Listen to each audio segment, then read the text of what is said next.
Ben's mother was slain by an evil sect, but his own sect refused to avenge her. Enraged, he left and founded his own sect. Blessed with a heaven-defying ability that boosts his disciples' cultivation speed by 100 times, Ben prepares to raise an unstoppable force to one day destroy the sect that took his mother's life. Late at night, a young boy screams for his mother, voice cracking as he desperately asks what happened. A man, his father, stands nearby and coldly tells him to stop making noise and leave immediately. The boy turns to him in disbelief and demands to know what he means. Instead of answering, the father orders the people around them to make sure the incident never spreads outside. Hearing this, the boy freezes. He asks why they aren't seeking revenge, why his mother's death means nothing. His father simply tells him it's all for the clan and the greater cause. He warns him not to act recklessly or try to avenge anything. The boy's face twists with rage and heartbreak. He tries to break free from the people restraining him, but he isn't strong enough yet. He yells, asking how his father dares call himself a man if he can't even stand up for his own wife. He calls him less than human. In the end, the boy's voice dies down. He feels nothing but emptiness toward the clan. He turns his back on them and walks away, silently vowing to become strong enough to found his own sect, gather loyal followers, and someday make everyone responsible pay for his mother's death, even if it takes decades. 12 years later, a burning manor lights up the night sky. Someone kneels, shaking, begging for his life, trying to offer Ben anything: money, power, influence. Ben stares down coldly. When the man asks what he wants, Ben tells him he only wants one thing: his life. The man curses at him, but Ben simply cuts him down. Before the blood even cools, another assassin jumps at him. Ben doesn't hesitate. He turns, slashes, and the attacker falls. A subordinate arrives and hands him a scroll. Ben thanks them calmly, wipes his face, and glances over the contents. He casually says he's retiring and heading back to his hometown. When the subordinate shyly asks if they can visit him someday, he chuckles and tells them they can, if they get bored enough to find him. He then casually shares the location: Hubei Province, Hualong County. Just like that, he steps away from the Murim Alliance, leaving a mountain of corpses and a legendary reputation behind. Later, on a small riverboat, Ben leans back and laughs to himself. 12 years of struggle, battles, and bloodshed, and now he finally has enough money and reputation to start his own sect. He can't contain his excitement, and the boatman looks at him like he's lost his mind. Ben apologizes and explains that he's on his way to finalize the purchase of a manor for his sect headquarters. The boatman nervously comments that the only manor for sale nearby is rumored to be haunted, then quickly wishes him good luck. Ben brushes it off with confidence. What could possibly go wrong? Once he arrives, Ben sees an old, dusty property and raises an eyebrow. He asks the seller, Yurian, if this is really the place. Yurian eagerly insists it is, listing how many rooms and training halls it has. Ben asks why no one bought such a huge place earlier. Yurian hesitates, then admits every previous owner died suddenly the first night. No wounds, just dead. People call it haunted. Even guards and exorcists didn't help. Ben glares at him like he's insane, but Yurian quickly drops the price to 1/10. Ben thinks about it for a moment, then laughs and buys it anyway. He takes the deed, and suddenly sees a strange message appear in front of his eyes, like some system just activated. He hides his reaction while Yurian awkwardly flees, telling him to meet again if he's still alive tomorrow. Ben immediately bursts into excitement and starts cleaning like a madman. People nearby assume he's cursed or possessed, but he's simply thrilled. His dream manor is finally his. After cleaning most of the place, he enters the main hall and finds a strange object. As he wonders what it is, the hall lights up and a strange system starts evaluating him. Before he can understand what's happening, something launches at him from the darkness. Then explosions, cannons. A deadly trial begins, one that explains why the last owners died. Ben reacts instantly. He dodges, counters, uses movement techniques, and sword strikes with deadly precision. Even as his sword breaks and another appears, he keeps pushing forward, refusing to lose. Eventually, everything flashes white, and suddenly he's back in the hall. The manor looks brand new. A notification tells him he passed and unlocks all functions. A glowing sword appears. He smirks. After everything he's been through, this feels almost too normal. The system then tells him to name the manor. Ben already has a name ready. He declares his sect the Righteous Heavens Sect. Another message appears, confirming the registration. A crest forms in the air. Ben confidently instantly calls out any spirits to show themselves, but instead the system announces that it's initializing sect functions, leaving him confused and blinking. Ben marches straight toward Urian the next morning, yelling his name loud enough for the whole neighborhood to hear. Urian looks up casually and asks if everything went fine through the night. Instead of answering, Ben grabs him by the collar and says he really should have warned him that something like that would show up. Urian blinks in confusion. He looks at where Ben is pointing but sees absolutely nothing. He starts wondering if Ben might have hit his head sometime during the night. Ben notices the confused look and gets even more frustrated. Urian awkwardly tells him that if strange things keep happening, he'll just take the manor back. Ben instantly denies that option. As troublesome as the place is, he needs that manor right now. Urian sighs and says he needs to get ready for the sect establishment ceremony anyway. There's a lot to prepare. Ben takes a breath and says he'll need to order uniforms first, asking if Urian has any recommendations, around 20 sets. Urian thinks it over and says he can recommend some nearby fabric shops, but warns they're going to be hard to deal with. Right now, he explains, they're all trying to win a collaboration deal with Yellow Dragon Hall, an organization that has supplied cloth to the imperial family for generations. Because of that, they have massive influence in Murim. Even great clans and major sects treat the hall master carefully. Urian adds that with Ben's budget, he can forget about buying anything from Yellow Dragon Hall, so he should relax. Ben agrees, but says the way he put it wasn't exactly pleasant. Urian shrugs and says nobody's going to want to trade with him anyway, not after hearing rumors that his manor is haunted. If he still wants to try, he should head to the textile market. At that moment, the strange notification from the manor complains about being called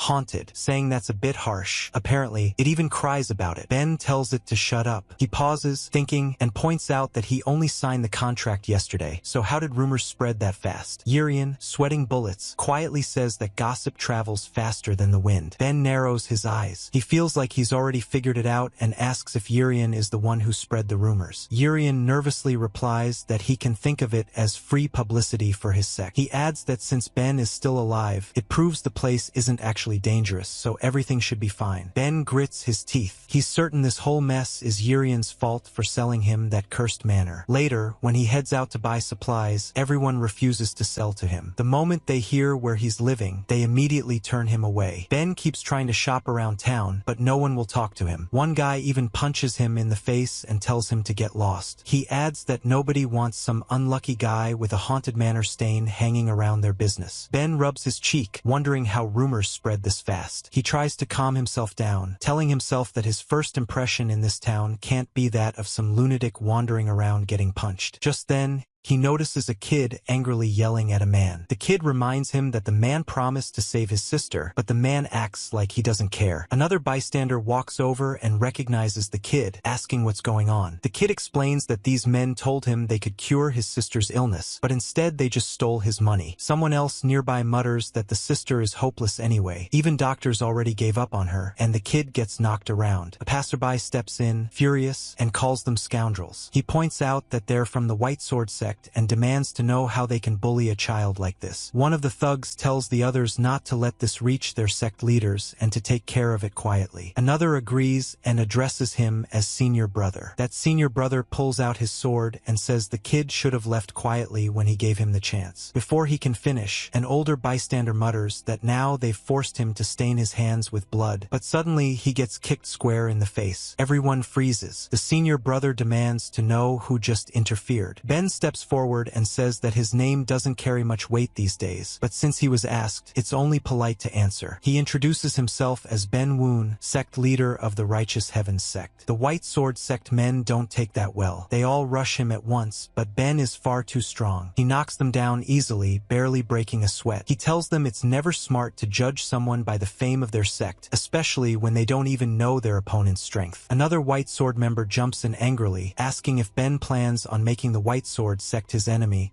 and if he even understands what that means. Ben takes him down just as easily and says he doesn't care. Then their leader speaks up, saying he's heard rumors that the former captain of the Murim Alliance bought a haunted manor. He asks if that person is Ben. Ben just sighs. He asks how far those stupid rumors have already spread. He tells them that because of those rumors he's been in a terrible mood. He can't even get uniforms made. Ben tells them to stop running their mouths behind his back and to face him directly. He raises his hand and signals them to bring bring it on. The White Sword sect fighter snaps that this counts as an official challenge against their sect. He calls Ben an arrogant fool and promises to teach him a lesson. He swings with a strong technique, and another attacker rushes from behind at the same time. But Ben easily dodges both attacks and shows everyone just how insignificant these men are in front of him. He tells them that yes, it's a challenge, and if they want a real fight, they can come to the Righteous Heavens sect anytime. He advises them to leave quietly before things get ugly. The enemy retreats but yells that Ben will regret this. Ben ignores him and turns his attention to the kid, asking if he's all right. The kid looks relieved and mentions that Ben was looking for someone to make uniforms. He explains that his sister is really skilled at sewing and begs Ben to help save her. If he does, they could also handle the uniform job. Ben tries to decline and says that's something a doctor should handle, but then a notification suddenly appears, stating that a new trade opportunity has been detected. The target is ranked 3rd grade. Ben pauses. A 3rd grade rating is actually pretty high, so now he's curious. The kid explains that their parents passed away last year, leaving just the 2 siblings. His sister's sewing skills have allowed them to survive, but recently she caught an illness that left her hands and feet ice cold. The elder beside them nods and says it sounds like a freezing sickness. Ben asks who he is. The elder explains that he runs a small fabric shop in the next village and used to hire the sister to work for him. When she suddenly disappeared, he got worried and came looking. They eventually reach the kid's home, a weak, fragile structure that looks like it might collapse in strong wind. Ben hopes it doesn't. The kid calls out excitedly to his sister, saying he brought a warrior who catches ghosts. Ben laughs awkwardly and tells him he's not that kind of warrior, but then something catches his attention. A young woman sits inside and asks who he is. Ben doesn't respond.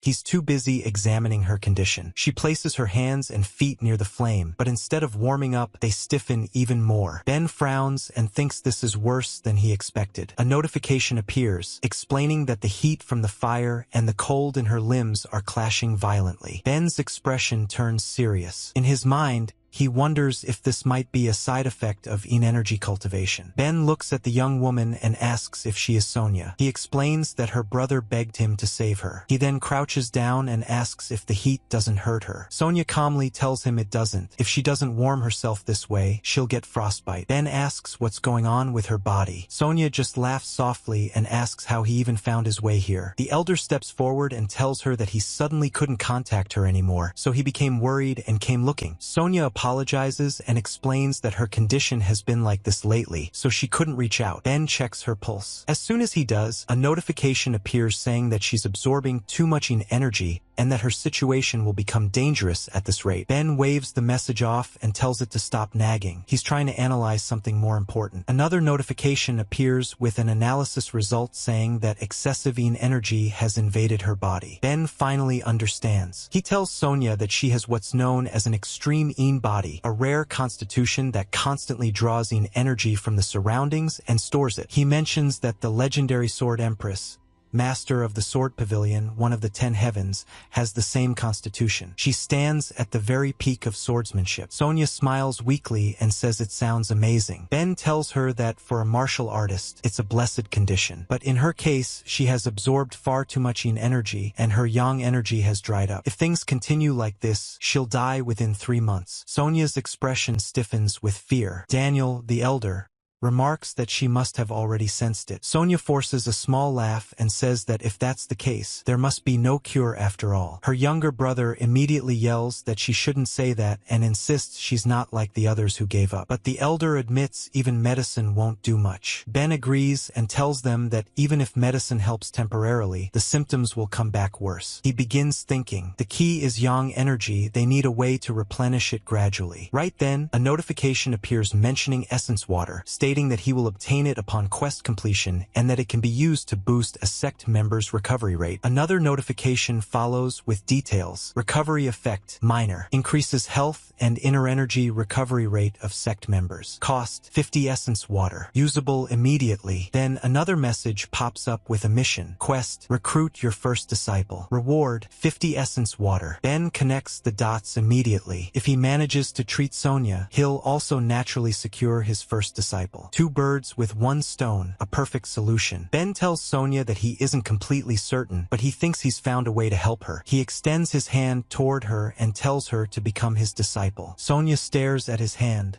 startled. She asks what he's even talking about and why he suddenly wants her as a disciple. Ben simply tells her to trust him just this once. Sonya hesitates. She reminds him that she has never trained in martial arts and asks if he really expects her to become a martial artist. She starts thinking about the world of Murim. She recalls how so many people claim to value righteousness and chivalry, but most only care about themselves. They pretend they'll help, yet when danger appears, they run and save only their own skins. Her thoughts drift to her parents, dragged into conflicts and ultimately killed. Sonya lowers her gaze. She wonders if Ben will be the same, someone who pretends to help, only to abandon her later. Someone trying to pull her into the same selfish world of martial artists. She shakes her head and quietly points out that his hand is already frostbitten from touching her. Ben brushes it off and tells her that something like this is nothing if it means he can cure her. Hearing this, Sonya feels something shift. Maybe, just maybe, this person is different. She looks back up and says that if she truly has a chance to heal, then it can't be helped. She decides to trust him one more time. She tells him she'll be counting on him and finally takes his hand. A notification appears immediately. Quest: recruit your first disciple. Complete. Reward acquired: 50 essence water. Another notification follows. Contact with energy detected. Minor injury on user's hand. Essence water used. Recovery effect: minor. Sonya watches in disbelief as warmth returns to her hands. A new message appears. Sect members' health and inner energy recovery rate has increased. Ben smiles, excited that the method is actually working. Another update appears. Applying additional recovery effect: minor. Spirit energy focus: minor. Sect members' health restoration in progress. Blue light spreads, wrapping around Sonya's hand. Ben can feel yang energy flowing back into her body. Sonya's eyes widen as sensation returns. She quietly says she can't believe it. Her hands and feet are actually healing. Her younger brother nearly bursts into tears from joy. The elder watches everything happen and asks if Ben healed her using energy arts. Ben casually replies that it's something like that. The elder suddenly starts laughing. He says it was quite the spectacle and that he likes this young man. He explains that now he understands why the leader of the Murim Alliance values Ben so highly. Ben freezes, shocked. He wonders how this elderly shopkeeper knows the Alliance leader at all. The elder laughs lightly and then suddenly pauses, as though remembering something important. He tells Ben that he completely forgot to introduce himself properly. He straightens his posture, folds his hands behind his back, and says his name is Kyan Gamyong. He explains that he is the owner of Yellow Dragon Hall, and then casually adds that calling him the Yellow Dragon Hall Master might be easier. At the White Sword sect, a tense atmosphere fills the main hall. One of the senior members sneers and asks if the group really got humiliated by some brand new sect. The man who failed lowers his head and apologizes to the sect leader. But before he can say more, the sect leader kicks him hard, sending him rolling across the floor. The leader asks if it hurts, and then tells him that this pain is nothing compared to the humiliation he will face because of their failure. The trembling follower keeps apologizing, bowing over and over. The leader simply orders his men to drag them all to the punishment chamber. They cry and beg to be forgiven just once more, desperately addressing him as sect leader over and over, but no one listens. As the group is dragged away screaming,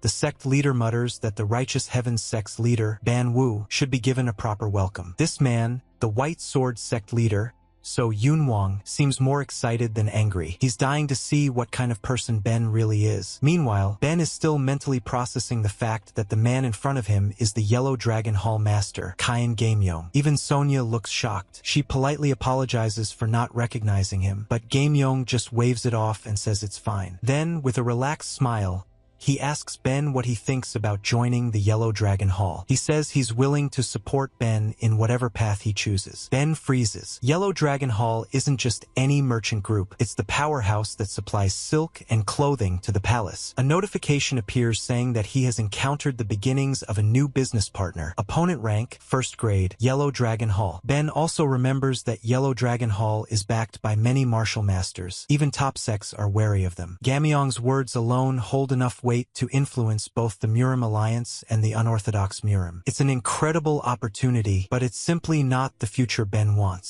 So he politely refuses. He explains that he has just taken in his first disciple. Gamyong raises a brow and asks if Ben really dares to decline his offer. Ben nods and instead asks for a chance to do business with Yellow Dragon Hall. He says that in return, he will gift the hall with fame that befits its name. Gamyong's expression darkens. He asks how Ben can return friendliness with arrogance, and questions if Ben is seriously claiming he can bring fame to Yellow Dragon Hall. Ben calmly tells him to give him 10 years. He declares that within that time, he will build a sect strong enough to stand shoulder to shoulder with the 10 great Orthodox sects and the 7 great unorthodox clans. Gamyong's face flushes with anger. He calls the idea ridiculous. Ben hasn't even finished his sect establishment ceremony and dares to talk about reaching that level in just 10 years. Ben answers confidently that he means every word he said. Gamyong suddenly bursts into laughter, almost doubling over, saying Ben is impressively good at coming up with absurd claims. Ben shakes his head and says the fame he mentioned isn't meant for Gamyong himself. Gamyong's expression sharpens. He asks if Ben is joking with him right now. Ben calmly asks instead to be introduced to Gamyong's disciple. He says he wishes to negotiate with the future of Yellow Dragon Hall. Gamyong narrows his eyes, then eventually agrees. He tells Ben that he will send his disciple to Ben's sect,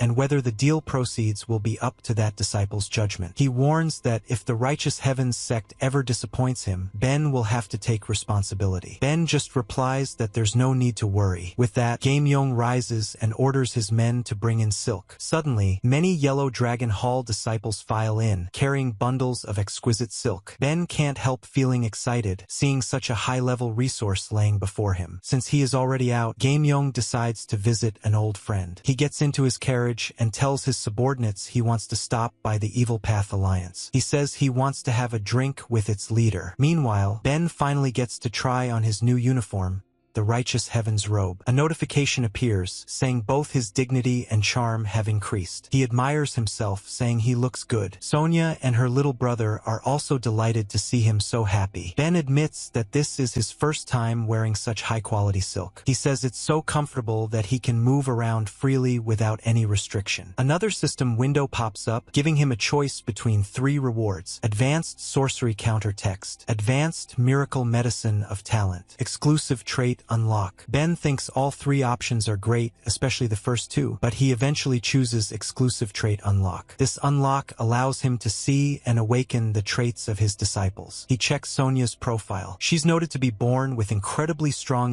energy and has natural talent for martial arts, though she's out of shape due to years without proper physical training. Her traits show diligence, adversity, and responsibility, but another note warns that she doesn't have enough internal energy to awaken new traits at the moment. She needs to grow stronger first. Ben simply shrugs and decides he'll help her improve until she can awaken those traits. So he decides to start her training immediately. Sonia looks nervous but excited. She wonders if she'll really be able to learn martial arts. She starts doubting herself. What if she fails after Ben reached out to her? Ben reaches out his hand again and reassures her that it's fine. He says he can fix her and guide her. Their training begins with the basics, starting from the horse stance. And just like that, the Righteous Heavens sect's very first disciple takes her first step on the path of martial arts. Sonia had assumed she would immediately start learning some impressive martial techniques, but Ben calmly tells her that before anything else, she needs to get in shape. For now, they'll be focusing on building stamina. He tells her to hold the horse stance for an entire hour. Sonia looks worried and asks if she'll really be able to learn martial arts. Ben reassures her. He explains that she was born with extremely high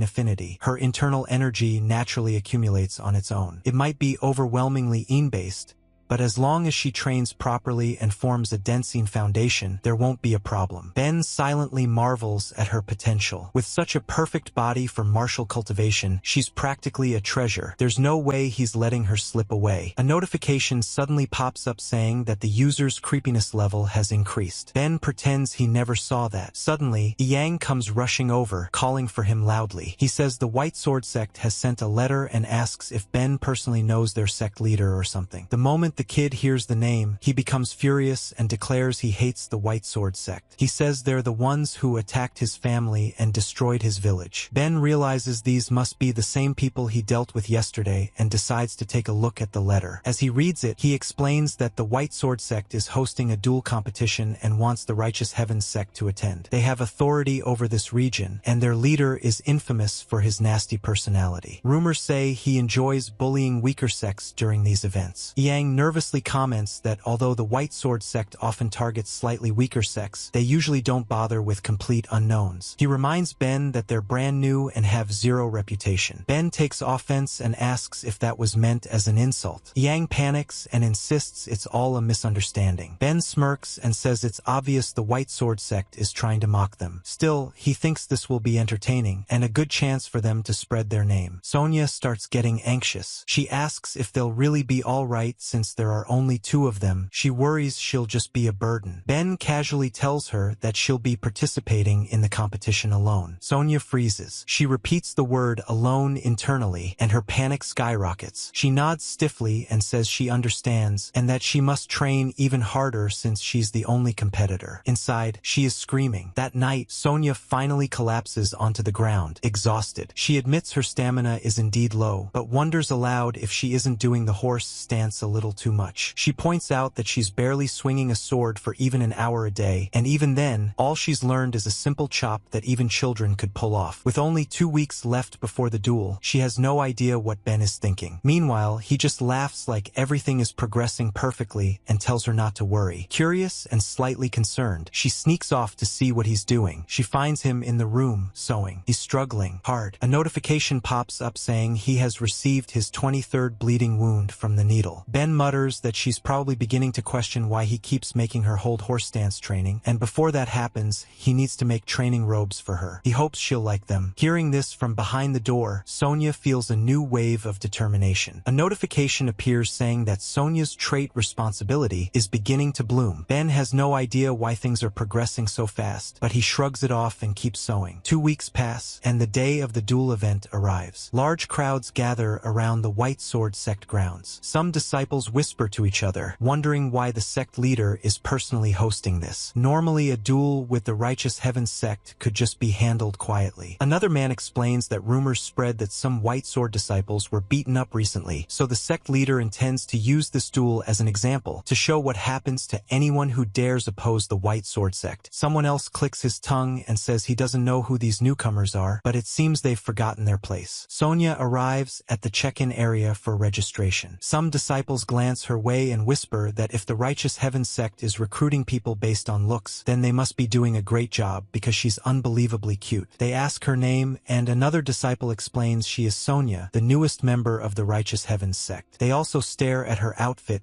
confused. Ben asks her if she likes the robe. Sonia replies that the stitching is a bit messy, but she still loves it anyway. Ben looks relieved. An announcement rings out, declaring the start of the White Sword duel event. The host explains that the duel is meant to promote friendship among orthodox sects and serve as a stage for young martial artists who will shape the future. He also mentions that a small gift has been prepared. A large box is opened, revealing a shining pill, the Lesser Blue Pill. A notification says the Lesser Blue Pill is one of the 2 elixir pills created by the Wu-Dang. The crowd erupts in excitement, voices bursting all around. Even experienced martial artists gasp. It's an incredibly valuable pill, highly sought after. The atmosphere instantly becomes electrified. A notification explains that if consumed, the Lesser Blue Pill helps solidify chi flow and assists in refining the chi core. The host then announces that the pill will be awarded to the winner of the tournament. People start murmuring that the White Sword sect leader is surprisingly generous. Soon afterward, officials announce that preparations for the tournament brackets are complete. Meanwhile, the White Sword sect leader watches from above with a sharp gaze. He mutters that those fools will never dare stand against the White Sword sect again. He orders his disciples to show everyone the overwhelming difference in power. His subordinates loudly acknowledge him. Over at the third arena, the preliminary rounds are already underway. Sonia stands nervously nervously at the edge of the stage, still unsure if she can do this. Ben tells her to remember her training. Sonia mutters that all she did was hold horse stance. Ben tells her to trust him. If he trained her, then she's definitely tougher than before. Sonia doesn't fully believe it, but hearing him say that makes her smile. She decides to try her best. Soon, her match is called. Her opponent introduces himself as Cheong-san, a third-generation disciple of the Blue Moon sect. Sonia introduces herself simply as Sonia of the Righteous Heavens sect. Cheong-san looks her up and down and comments that she doesn't look like she's ever swung a sword properly. Sonia admits she has only been learning for about a month. Cheong-san scoffs and says she must have lost her mind to enter this event. He'll teach her a lesson. The referee calls for the match to begin. Sonia readies herself, and with a single explosive strike, she blasts her opponent off the stage. The crowd falls silent. No one expected such instant destruction. Even referees are frozen for a second. Ben just nods and tells her that this is why he told her to believe in herself. Sonia beams with joy as the referee loudly announces that the winner of the round is Sonia of the Righteous Heavens sect. Ben gives her a thumbs up. He reflects on her training over the past 2 weeks. He has taught her the mindset a martial artist should have. Putting everything into a single attack is not easy. Most new martial artists hesitate, afraid of injuring their opponent. Because of that fear, their attacks are always half-hearted. But Sonia is different. She can unleash her full power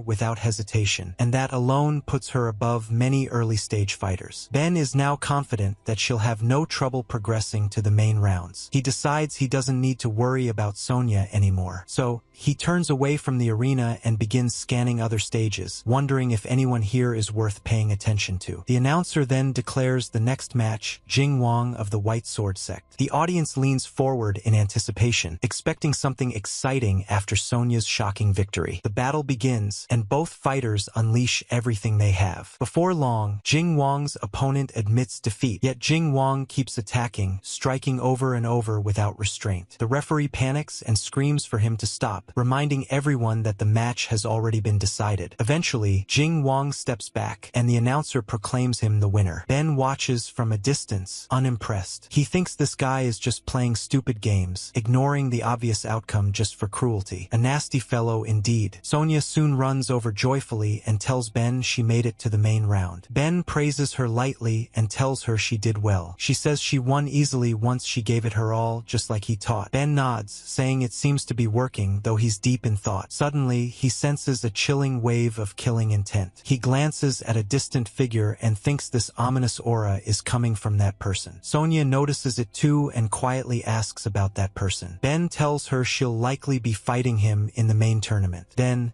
someone suddenly congratulates them for advancing. Both Ben and Sonia turn toward the voice. Standing there is So Yewon, the White Sword sect leader. He apologizes for the inappropriate behavior of his disciples earlier. Ben shrugs it off, saying he didn't mind, but remarks that the White Sword sect definitely needs to discipline its disciples better. So Yewon smiles thinly. He comments that Sonia must be quite capable to reach the main round, impressive even, but he adds that her next opponent is Wu Jiam, and it's unfortunate her journey will end there. He casually places his hand on Sonia's shoulder. He tells her that since she has talent, she is welcome to join the White Sword sect anytime. Ben immediately steps forward between them and politely thanks him for his high evaluation of her. He adds that the disciples of the White Sword sect weren't so bad either. Inside his mind, though, he's thinking he will definitely need to watch Sonia closely from now on. So Yewon doesn't seem pleased with Ben's interruption. He comments again that the disciples weren't so bad, his tone sharp. He then orders one of his men to guide Ben and Sonia to their quarters. Before leaving, he says he hopes they enjoy the rest of the event. If they are able to, he adds with a smirk. A disciple steps forward and introduces himself. He says his name is Wang Pal, a first sword disciple of the White Sword sect, and he will be in charge of guiding them during their stay. A notification appears, listing his details. Name,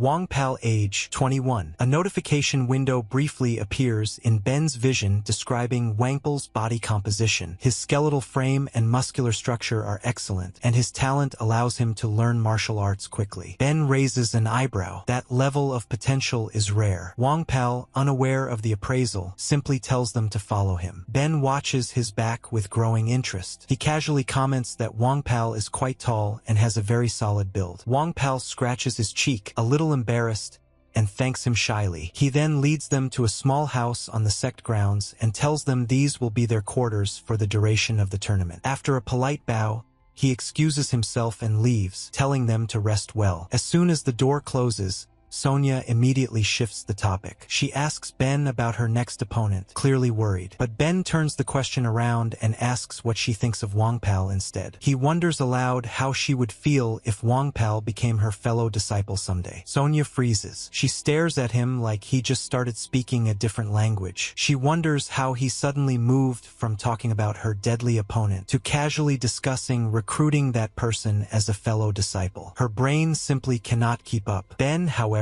nods thoughtfully to himself, as if the idea makes perfect sense. Before the tournament, the White Sword sect leader had personally scouted Wangpal. He told the boy that he was unusually tall for his age and had strong muscles. He told him he seemed to have talent and should join the White Sword sect. Wangpal had been thrilled. He eagerly agreed, thanking the sect leader with bright eyes. It felt like his future had just opened up, but reality didn't stay kind. During the event, Wangpal struggles in his duel. His opponent, Jing Yuan, easily overwhelms him. The audience is shocked. They whisper that Jing Yuan, someone 3 years younger, had just defeated Wangpal. They marvel at how impressive that was. Meanwhile, Wangpal aches on the ground and tries to tell Jing Yuan that this is just training. There's no need to go that far. His pride stings harder than his injuries. The White Sword sect leader simply turns away, shaking his head. He says he was wrong to think someone so weak-hearted had potential. Wangpal's eyes widen as the sect leader shows him his back. The leader tells him to keep cleaning up after his fellow disciples forever, as that suits him more. Those words shatter what little spirit Wangpal had left. When he wakes up later, he wonders if everything was just a nightmare. But Jing Wang stands right in front of him. Wangpal asks why he's there. Jing Wang tells him he's warming up before his duel. Wangpal tries to decline, saying he isn't feeling well. Jing Wang ignores it. He tells him that doesn't matter, he needs a warm-up now. He tells Wangpal that his only worth is his strong body, so the least he can do is help. Wangpal reluctantly agrees. The announcer declares the start of the semi-final rounds. Sonia's next opponent is Wu Jian, who uses the illusion sword style. This style has countless variations, making it difficult to read where the attacks will come from. But because it demands precision, any flaw reveals huge openings. Ben asks Sonia what she thinks she needs to do to defeat someone who uses the illusion sword. She timidly suggests trying her best not to get tricked. Ben nods but tells her that there's an easier method. After demonstrating, he says that if she sticks with this approach, she'll definitely defeat Wu Jian. Sonia lights up, excited to have learned a new counter-strategy. At the tournament, Yang watches with interest. He admits he never thought Ben would make such progress with Sonia in only a month and congratulates him. But Ben brushes it off, saying he will accept congratulations only after she wins the finals tomorrow. Yang can't tell if he's joking and asks if he's serious. Meanwhile, Sonia's semi-final opponent steps forward. He says he acknowledges her efforts for making it this far, but luck has limits. He adds that everyone is expecting her defeat today. The crowd murmurs their agreement. Sonia steps onto the stage and responds confidently. She tells her opponent that he's wrong.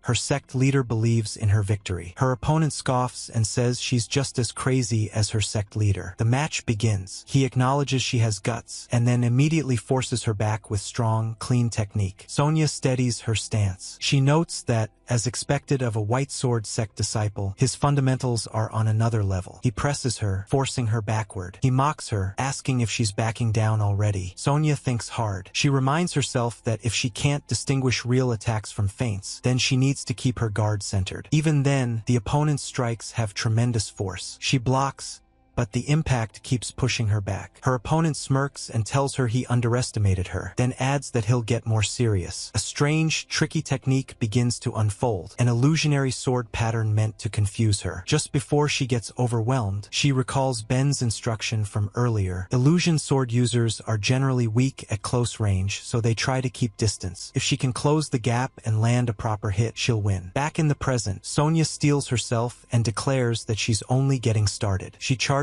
forward again. Her opponent admits she's not bad and continues throwing confusing strikes. Sonia dodges them repeatedly, but her movements become predictable. He laughs and tells her footwork is too obvious. Then, his blade finally connects, knocking her down. Yang grits his teeth in frustration, but when he looks at Ben, Ben stands completely calm. The opponent raises his hand in celebration, announcing victory. He tells Sonia he had expectations, but her journey ends here. However, Sonia pushes herself up again. She tells him it's not over. The opponent looks stunned and asks what she could possibly do when she can barely stand. He launches a barrage of attacks again, but this time Sonia simply keeps dodging, tighter, cleaner, faster. The opponent grows flustered. He asks if she's joking. Sonia shakes her head and says it ends now. She activates basic Azure Arts, second form, Final Sever. With a single decisive slash, she cuts through everything head-on. The opponent collapses instantly. The arena goes silent. A moment later, Yang leaps up in excitement, shouting that she won. But others in the crowd begin complaining. They argue that she cheated, that she pretended to be defeated, only to strike back when her opponent relaxed. Ben folds his arms and tells them they're being stubborn. To him, a win is a win, and Sonia earned hers fair and square. A murmuring disciple can't accept how his comrade could lose to a young girl and grumbles about it. Ben snaps back, asking if the White Sword sect has always been so rude as to assume a mere disciple couldn't question another sect's leader. Someone behind them stiffens at Ben's words. It's the White Sword sect leader watching closely. He steps forward, bows slightly, and apologizes for his disciple's rudeness to the Righteous Heavens sect leader. Ben accepts the apology with a short nod. The White Sword sect leader waves it off and admits his man assumed the girl was done for. He formally accepts the defeat. The announcer confirms Sonia from the Righteous Heavens sect as the winner, and the crowd starts buzzing about how she only trained for less than a month. Incredible. Sonia runs back to Ben, thrilled, and tells him she won. Ben praises her and reminds her that Yang promised to treat them to dinner for the victory. Wang Pao lingers in the crowd, eyes hollow, still reeling from his earlier humiliation. As he turns to leave, his sect leader pulls him aside and coldly orders poison to be slipped into Sonia's food that night, something to slow her movements for the next day's fights. When Wang Pao protests, the leader only laughs and pushes further, telling him to have Jin Guang shatter her limbs if needed, to permanently cripple her. Wang Pao shakes his head in disbelief and says he can't do such a thing, but the leader answers with a brutal strike and a scolding. If you lack talent, at least follow orders. The blow breaks something in Wang Pao's spirit. Ben, watching all this, remarks aloud that the White Sword sect sure knows how to discipline its disciples. Harshly, the White Sword sect leader immediately turns, his gaze locking onto Ben. He steps up and addresses him by his title, naming him the Righteous Heavens sect leader. The White Sword sect leader narrows his eyes and tells Ben it's rude for the Righteous Heavens sect leader to interfere in another sect's internal matters. Ben replies that he doesn't know everything going on, but what he just saw looked excessively harsh toward Wang Pao. The White Sword sect leader calmly responds that a sect leader's duty is to guide even a lacking disciple, not abandon them, and tells Ben to mind his own business and move along. But Ben shakes his head and says he's here because he has business with the White Sword sect leader. That takes the leader by surprise, and he asks what business he's referring to. Ben points at Wang Pao and tells him to hand Wang Pao over to the Righteous Heavens sect immediately. The White Sword sect leader turns toward Wang Pao, bewildered. Wang Pao stares back, completely confused, wondering why he's being singled out. Ben explains that Wang Pao's personality and talent seem better suited to the Righteous Heavens sect than to the White Sword sect. The White Sword sect leader's expression darkens. He demands to know whether Wang Pao has already gotten chummy with the Righteous Heavens sect, if that's why he disobeyed orders. Wang Pao stammers that it isn't true, but the leader doesn't acknowledge it. Instead, the White Sword sect leader says he accepts Ben's proposal, though he refuses to hand over his cherished disciple for free. He suggests a simple wager. He says Sonia's talent is wasted in a small,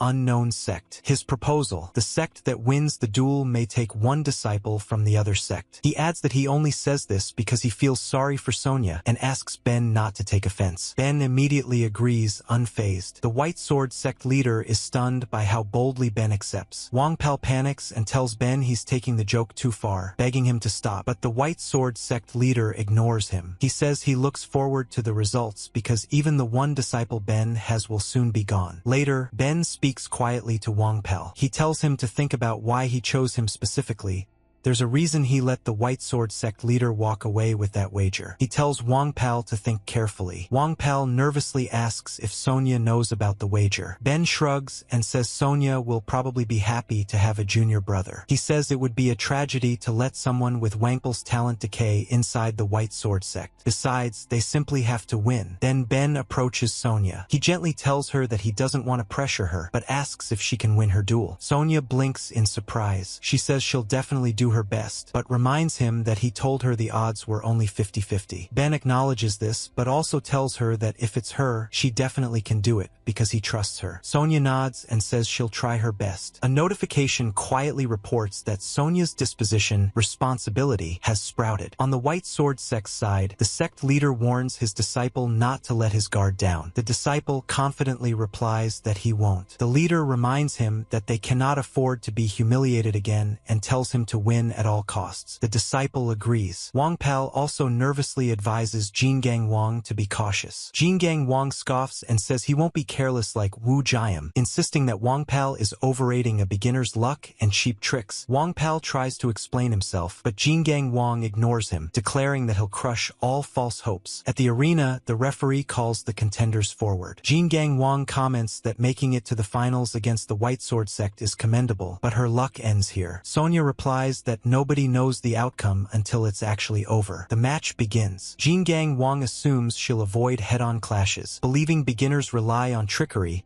because their inner energy is too weak. But Sonia immediately rushes straight in. He's caught off guard. He thinks her inner energy is stronger than expected. Sonia remembers Ben's words echoing in her mind. Her opponent naturally assumes she lacks inner energy, but those with the extreme Yin constitution accumulate inner energy on their own. She knows she only has one chance. She leaps forward for a decisive finishing strike, but Jingang Wang barely manages to avoid it and counters with a punch, sending her flying across the stage. He acknowledges that her inner energy is above average, but insists she's still just a beginner. He charges and attacks again and again. Sonia blocks some of them, but each strike carries terrifying force. She thinks to herself just how strong he is. Jingang Wang says he'll end it within 10 seconds. Sonia clenches her teeth. She refuses to lose like this. Suddenly, a notification appears. Disposition responsibility activated. Diligence and adversity confirmed. All three dispositions fuse. Unique trait, clear mind has manifested. In extreme situations, reasoning and judgment are sharply improved. Calm settles over her. Her thoughts sharpen. Her mind becomes crystal clear. Sonia is suddenly able to read every movement, every angle, every feint, every shift in Jingang Wang's body. She dodges and guards perfectly. Jingang Wang's expression twists. He becomes confused, then furious. No matter how he attacks, Sonia responds cleanly, like she sees through him completely. Jingang Wang steadies himself, telling Sonia that she has held out surprisingly well so far, and he'll even acknowledge that much. But then he asks if she can withstand this next attack. A surge of dark, ominous energy gathers along his blade. Sonia feels a chill run down her spine. Even Ben, watching from the stands, stiffens in concern when Jingang Wang declares that it's over. The strike lands. A violent shockwave explodes across the arena, throwing up thick dust everywhere. For a moment, nobody can see anything. Yang and Ben both hold their breath, unable to tell what just happened. Even the White Sword sect leader mutters in surprise. He recognizes the technique being used. Cold Yin energy art. As the dust settles, Sonia is still standing. She managed to defend using basic Azure arts. Third technique, single point. She comments that it feels a little chilly and then collapses forward. Ben's heart jumps and he instantly moves to help, rushing straight toward her. But the announcer stops him, yelling that he can't enter the ring. Ben demands to know what he's talking about. The outcome is already decided. Then the dust finally clears completely, revealing Jingang Wang unconscious on the ground. The entire arena goes silent. The announcer stares at the fallen opponent, realizing he didn't even notice the finishing blow. He finally announces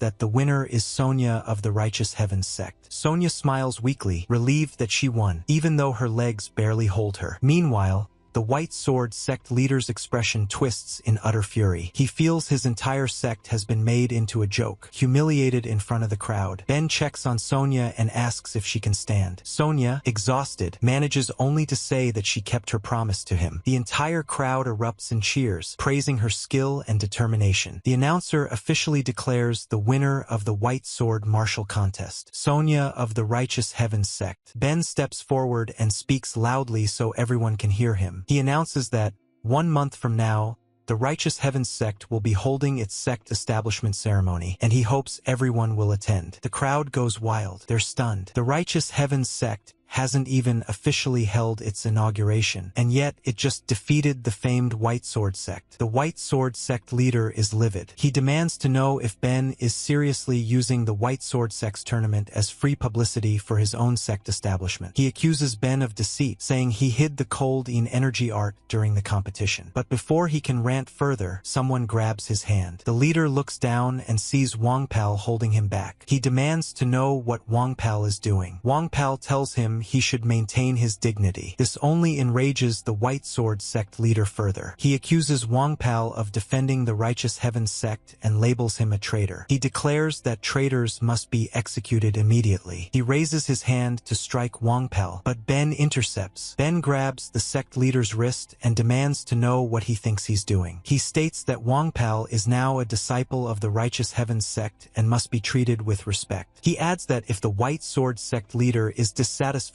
with the match result, he's welcome to fight Ben directly. The sect leader grimaces. Ben's grip is so strong he can't even break free. He finally yanks his arm back and, flustered, tells them to do as they please. Wang Pal quietly calls out to him, but the sect leader refuses to look at him. He says he can't stand the sight of Wang Pal anymore and orders him to leave. He also tells Ben that he'll never forget the humiliation he faced today. Ben watches him go. Wang Pal stands there, conflicted. He asks Ben if someone like him, someone without talent, can truly start over. Ben tells him he's already a fine martial artist and that he will personally prove it. Wang Pal lowers his head and says he will work hard from now on. A notification appears. Wang Pal has become the second disciple of the Righteous Heavens sect. The announcer then declares that the White Sword martial contest has concluded. Off to the side, Yang comments that even though Sonia is the winner, her sect leader is the one taking all the spotlight. Sonia just laughs, knowing full well that Ben was the one who trained her into the fighter she is today. 2 weeks later, both Sonia and Wang Pal are training hard, and Wang Pal, just like Sonia before, is sweating buckets while holding the horse stance. Wang Pal wipes his sweat and asks Sonia if they're ever going to do anything besides the horse stance. Sonia just laughs loudly, amused that he called her senior sister. She explains that the sect leader always emphasizes valuing the basics. Wang Pal nods, trying to understand. Sonia encourages him not to rush. If he keeps working hard, he could become like her someday. Even though Sonia has trained only about 2 months, while Wang Pal has trained for 8 years,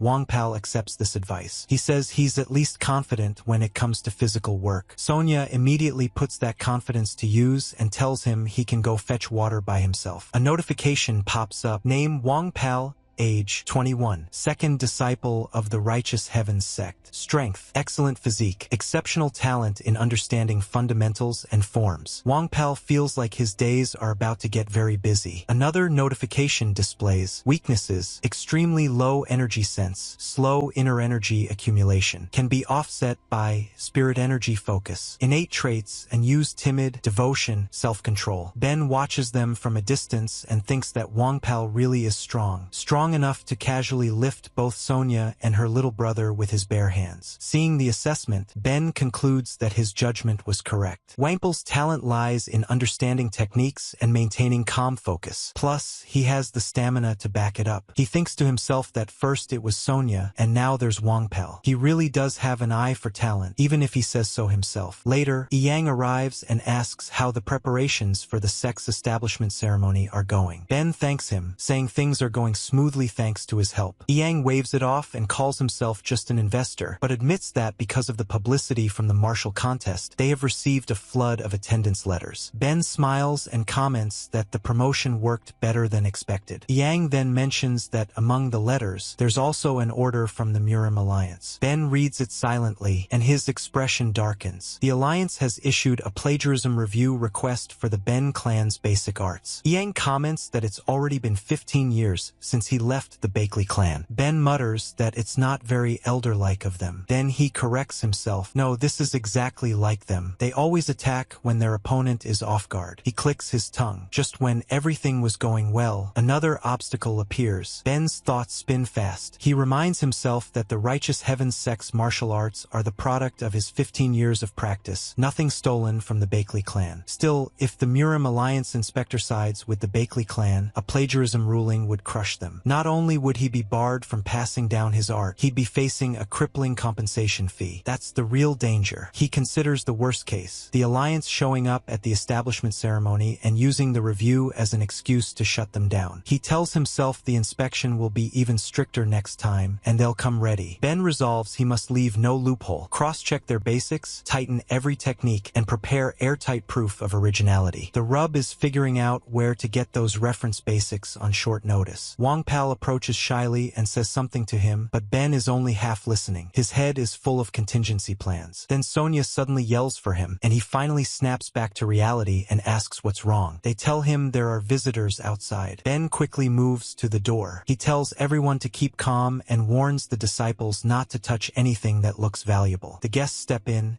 and Ben blinks. One of them introduces himself as Chung Ha, a Little Moon captain from the Wudong sect's Heavenly Squad. The other steps forward and says he's Namgung Wu, a young demon of the Namgung clan and also a Heavenly Squad member. A subordinate politely asks if they should address Ben as Righteous Heaven's sect leader. Ben laughs out loud, a short, surprised laugh, because this suddenly changes the balance of the whole situation. The arrival of two Heavenly Squad figures from respected Orthodox factions could turn the Murim Alliance's scrutiny on its head. Yang, watching nearby, whispers that the Bakley clan's ties to the Alliance make a siding likely. He asks whether it's time to back down. An assistant cuts in, saying there's no need to hesitate, this challenge is on a different scale. The White Sword sect was a small bump. The real game involves much larger players. Ben listens as Yang outlines a bolder plan. If the Murim Alliance and Bakley influence might crush them, then match them by raising the stakes. Bring the unorthodox factions into the conversation too. In other words, make this not just a local dispute, but a matter that touches the wider Murim power balance. Ben leans back, thinking. He says he'll draft a reply and consider inviting broader witnesses. This could either protect them or call even more attention. Either way, he tells himself they'll meet the danger head-on. Somewhere far from the Righteous Heaven sect, a quiet voice echoes in a grand Bakley clan hall. It tells the outer hall leader that he has acted unnecessarily, ordering a plagiarism investigation on a sect that hasn't even held its official opening yet. The voice reminds him that he had already said there was no need to provoke them so early. The man addressed, outer hall leader of the Bakley clan, Moonsword Bakley Chongsaig, bows respectfully and answers that the patriarch had indeed said so, but that was his personal opinion. He continues, saying that the patriarch's first son, Shaun Yi, has no interest in martial arts, lacking both talent and resolve. Their second child, Saini, is talented but impulsive, and most importantly, she is the patriarch's daughter. Chongsaig insists that even if she is female, it is no obstacle to continuing the family bloodline. The clan has no rules against it. Across from him stands the patriarch of the Bakley clan, Bakley Gang. A quiet voice asks why he ever let him leave the clan. Says the patriarch cherished him. He was gifted, brilliant, pure of heart. Nobody could dislike that boy. The patriarch admits it. The voice continues, saying they must remind Ben of his place. Let him know his roots remain in the Bakley clan. It declares this to be the will of the Elder Council. Bakley Gang eventually agrees. He says he has done his duty as a father and that adversity is necessary for growth. He adds that Ben must learn to protect his own sect from the interference of others. He concludes that no matter where Ben goes, he remains under the Bakley clan's rule. Chongsaig bows coldly. He declares he will personally bring Ben back to the clan. Righteous Heaven sect Establishment Day. The long-awaited day arrives. From every direction, guests pour in, orthodox, unorthodox, merchants, nobles, and hidden observers. Within the Murim Alliance delegation, a calm voice, Third Strategist Corps Vice Strategist Lee Su, tells his superior not to worry. He says no sect has ever passed the Alliance's basic martial arts plagiarism review without suffering damage. Standing next to him is Chang Saig, the one who vowed to bring Ben back. He replies that worrying is beneath him. He will bring Woon back to the clan no matter what. Lee Su advises caution, but Chang Saig only assures him he will handle things carefully. Another man nearby whispers that he doesn't understand Chang Saig's obsession. Even if Ben is talented, in the end he is merely family by blood, nothing more. Chang Saig answers that he is wrong. Ben is not just another clan youth. If Ben had stayed and kept cultivating the clan's sword arts, he would have become the greatest sword master of this generation. He adds that even though Ben abandoned the clan, the Bakley clan still needs him. He wonders aloud how Ben will respond to the clan's summons today. Outside, voices call for him. They tell him to open the gate. Ben steps out to face them. A notification pops up. User heart rate rising. Recommended, take deep breaths. Ben stands tall, eyes forward, and faces his past head-on. Ben raises a hand and simply tells everyone to be quiet. Then he leaps upward, his presence exploding like a shockwave. A heavy aura washes across the area, and everyone who came for the ceremony can feel it pressing against their skin. He introduces himself as Ben Woon, the leader of the Righteous Heaven sect. Before the inauguration continues, he says there is an issue to settle first. He explains that the Righteous Heaven sect has been accused of plagiarizing the martial arts of the Bakley clan. The entire crowd erupts in confused whispers. Some panic, others look excited. Yang, still holding an invitation scroll, mutters that Ben must be insane to bring up plagiarism charges during his own sect establishment ceremony. Some guests gasp, wondering if Ben just publicly admitted guilt. A mysterious figure chuckles, calling the situation more interesting than expected. Another man scoffs, saying it looks like the Righteous Heaven sect is surrendering. But Chang Saig quietly remarks that that's not what he sees. From his perspective, things look very different. Everyone wonders what Ben is planning. Ben then announces that the Murim Alliance's inspection team is present today. He requests that they step forward. Chang Saig walks out of the crowd. He greets Ben, saying it has been a while. People whisper in disbelief. A martial master of the Bakley clan appearing here is no small thing. Chang Saig asks Ben to state his intentions behind this sudden declaration. Ben replies plainly. He requests a public plagiarism verification. Right here, in front of all gathered sects. Jiang,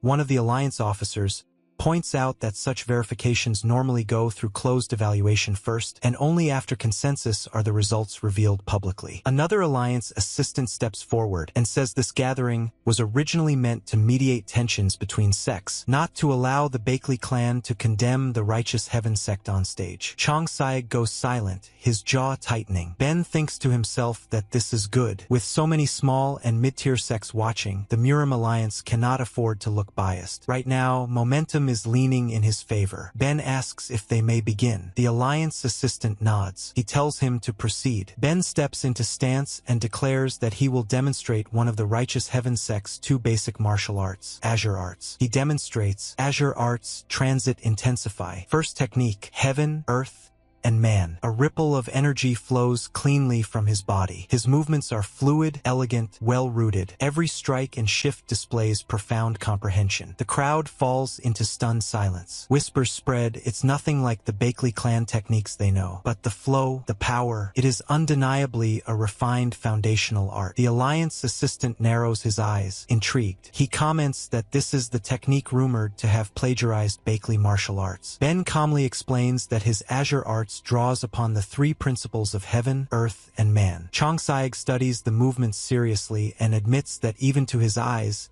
it looks, but before he can finish, Ben cuts him off. He adds that the Azure Arts simultaneously borrows from Namgung clan techniques as well. Then Ben states, as if reading directly from an official statement, that 23 of the Righteous Heaven sect's foundational techniques have been verified as plagiarizing from various sects. Everyone freezes. A stunned uproar spreads through the crowd. Even the Alliance assistant blurts out that it's absurd. Ben asks what part he finds absurd. The assistant hurriedly replies that there are no representatives from these other sects here. So who exactly confirmed these accusations? Who decided these techniques were borrowed? At that moment, a hand rises casually from the audience. A young man steps forward, saying that the Namgung clan is present. It's Namgung Wu, the Namgung clan's little demon. Another voice calls out. A woman in Taoist robes steps up, introducing herself as Chung Ha, the Wudong sect's little moon. The assistant gapes.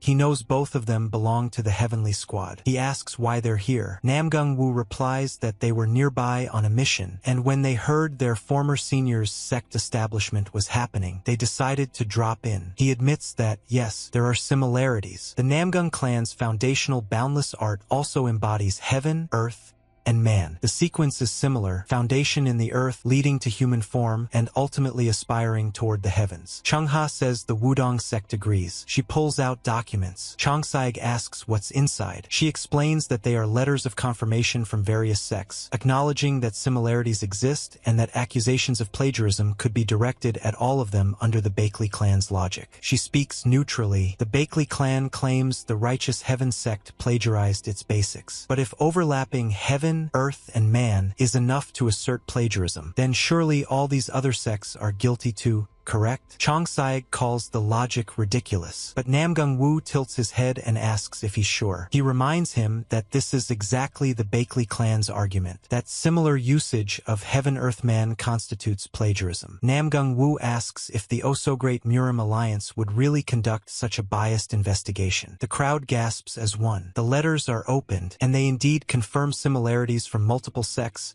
and acknowledge the suspicious nature of the Bakley clan's accusation. Ben smirks inwardly. His trap is working exactly as planned. Chongsaig's eyes widen as he realizes he has been drawn into checkmate. He explodes and shouts Ben's name, furious. The Alliance assistant stares at the documents and asks how Ben could possibly have verified all of these techniques one by one. He wonders aloud if Ben actually copied every basic martial art by hand and mailed them to all those sects. Ben simply says he's already said everything he needs to say. Chongsaig, moon sword of the Bakley clan, stays silent. Ben tells him that now it's his turn to answer. Inwardly, Ben thinks that if his uncle admits to the accusation, the Bakley clan's basic arts will be dragged into 23 simultaneous plagiarism disputes. Would the Bakley clan really take that risk? Chongsaig finally speaks. He says so. This is Ben's reply. Then he suddenly draws his sword and attacks. Ben instantly blocks. The sound rings through the courtyard like thunder. The audience gasps. Fighting during an establishment ceremony? Ben raises a hand and warns everyone not to interfere. This is a personal matter. Chongsaig tells him that no matter what anyone says, he is Bakley blood, the future pillar who should lead them. Ben answers by asking if he still refuses to let go of the past. Chongsaig fires back, saying Ben is the one holding on. He insists Ben still hates the clan for failing to avenge his mother. He says he understands hating the Bakley clan, the clan that couldn't even protect her, but if Ben plans to destroy the clan for that, then his blade falls with even heavier force. Ben meets it head-on. Their strikes collide with a crack, and Chongsaig is knocked back, falling to one knee. Ben tells him he doesn't deny his bloodline. He admits there is resentment, but most of it has already faded. Chongsaig demands to know why he still refuses to return. Ben answers that as a sect leader, he must grow under his own will. He is no longer the boy who left the Bakley clan driven by anger. Chongsaig asks how long he thinks he can last. If the main house decides to pressure him again, how could a small sect like his survive? Ben replies that he is prepared,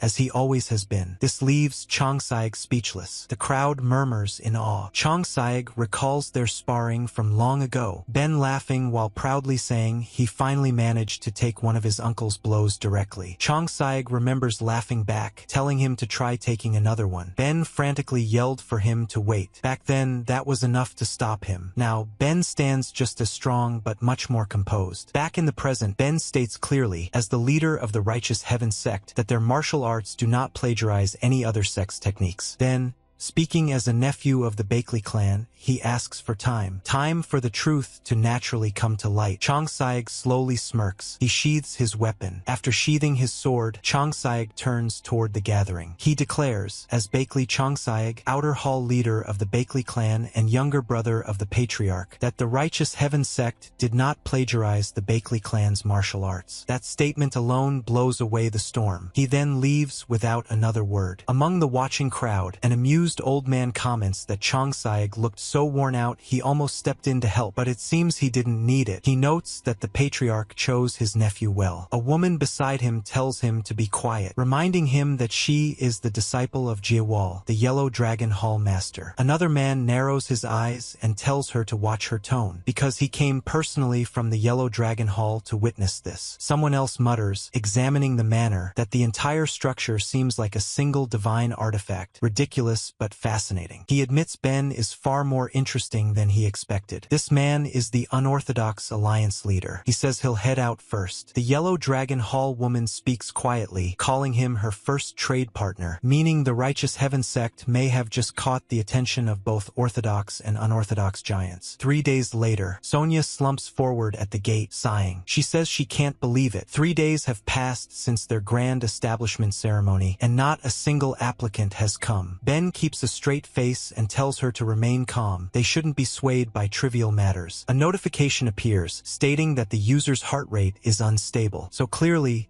Ben is not calm at all. Even Sonia starts noticing something's wrong and points out that he's gripping his brush so hard, he's breaking it. She wonders aloud how they are supposed to recruit disciples. If their sect had a solid reputation or a long history of contributing to the community, people would naturally come. But right now, nobody knows who they are. She asks if Wangpal should go out and recruit on the street. Wangpal freezes, asking why he's suddenly involved. Ben tells him instead to deliver a message to the Hawun merchant group. Sonia asks what it is. Ben says it's their method of recruiting disciples. Murim Alliance Military Department. At the same time, in the military department of the Murim Alliance, a report arrives stating that disciples from multiple Murian martial schools have rejected the combined training program. Someone asks why. Another official explains, the graduation spar is coming up soon, and the students claim the training process is unfair. The classification system is too biased. Within the Murim Alliance, schools are divided into categories. Major sects with deep roots and old prestige, reputable clans with lineage, minor sects trying to survive, and those unaffiliated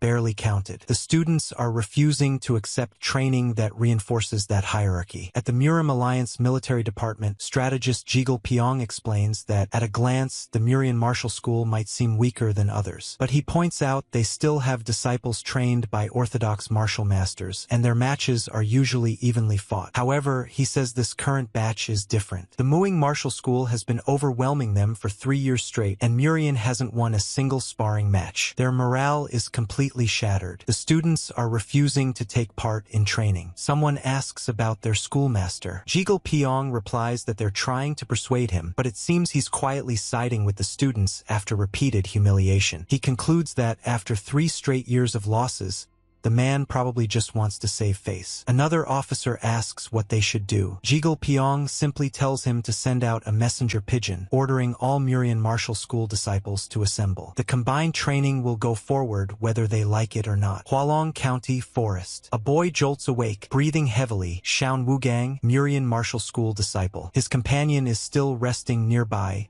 Shaun Munchiak. Wugang checks on him, telling him it's not his shift yet and that he should rest more. Munchiak sits up anyway and asks if Wugang couldn't sleep or if something happened during his watch. Wugang apologizes. He explains that the whole training assignment is his fault. He was the one who encouraged the boycott. Now, he says, the Alliance must have gotten angry and purposely sent them to some unknown back-alley sect as punishment. Munchiak waves it off and tells him not to worry. He says if the sect they're assigned to turns out to be too shabby, they can just push the sect leader around until he complies. It'll help restore Murian's reputation a little. Wugang calls the plan extreme, but Munchiak insists it's the fastest way to make people respect their opinions again. Then he tells Wugang to switch shifts with him and get some sleep. Wugang agrees, but before he can lie down, both of them suddenly sense movement. They freeze, then demand to know who's there. A figure steps out of the woods. Ben introduces himself casually as Ben Woon, the righteous heaven sect leader. He tells them that from this moment the entrance test begins. He explains the rule calmly. If even one of them manages to step past the righteous heaven sect's gate, they pass. The Murian disciples immediately rally, shouting their school's name as they prepare for battle. They rush forward together and are immediately overpowered. Ben doesn't even look strained. He dismantles every formation and student cleanly, sending them sprawling before they even reach the gate. As the last group collapses,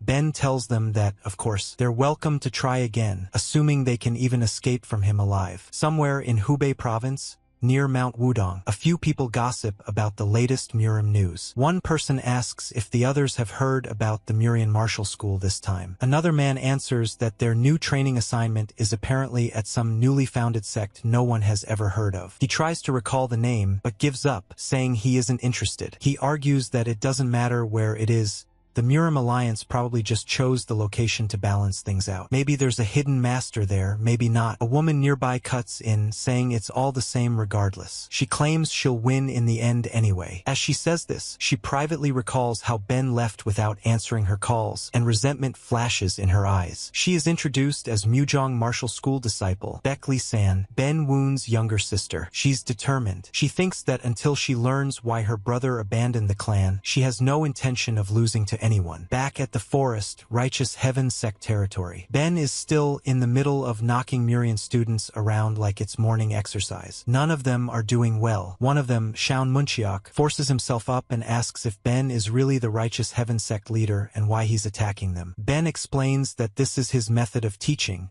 Before he teaches them anything, he needs to understand who they are. Munchiak reminds him that he said if even one of them reaches the righteous heaven sect's main gate, they pass the entrance test. So he asks what happens if they fail. Ben answers calmly. He tells them if they can't even handle a test this simple, they don't need to participate in the upcoming sparring matches at all. He says he will tie their hands and feet and lock them in storage until the tournament ends, making them lose without ever stepping into the ring. He calls it the worst humiliation a martial artist can suffer, losing without even being allowed to fight. Munchiak is horrified, and so are the others. One of the disciples protests, asking what happens if they defeat Ben right here. Would that count as passing? Ben replies that they're free to try, so they all attack together from every direction. He casually praises their decision, and then proceeds to destroy them anyway. He moves faster, strikes harder, and shuts every opening in an instant. He tells them that if their opponent were anyone except him, it might have worked. They keep trying, but reality hits them one blow at a time. Eventually,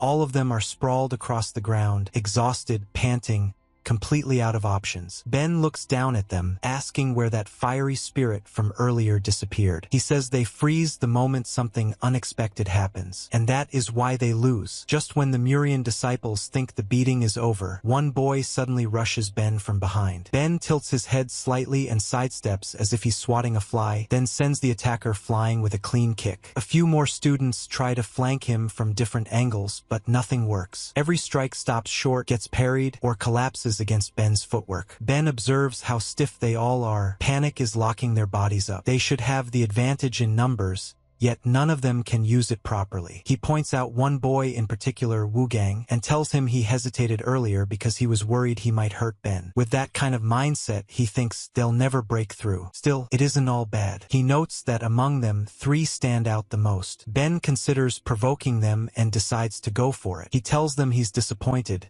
They fell apart the instant they faced an unexpectedly strong opponent. They're already mentally defeated before the fight is even over. The Murian disciples grit their teeth and decide to change tactics. They tell Wu Gang to take the defense. They whisper among themselves, saying that even though Ben talks big, he's still holding back so they won't die. If they use that to their advantage, maybe they can force an opening. One of them says he'll draw Ben's attention, and if an opening appears, another will finish it. Ben sees them regrouping and comments that they finally look ready to fight, though he thinks they're already too late. They rush him together. This time, their movements sync a little better. Ben notices, amused, that they really can coordinate. But even then, it's nowhere near enough. He cuts through their formation effortlessly. He tells them that when facing a true martial master, the thing to fear most is familiarity. The moment you assume your opponent won't go all out, you've already lost. Their plan, he says, was far too optimistic. He puts them down again, harder this time. They lie scattered, panting, clutching bruises and aching bones. Ben shakes his head. He says he expected too much from them, that he hoped they'd at least show a spark of martial talent. He declares the test over and says a promise is a promise. He raises his hand to carry out the punishment when a sudden slash cuts through the air. Ben blocks it instinctively, but his eyes widen in surprise. He recognizes the movement,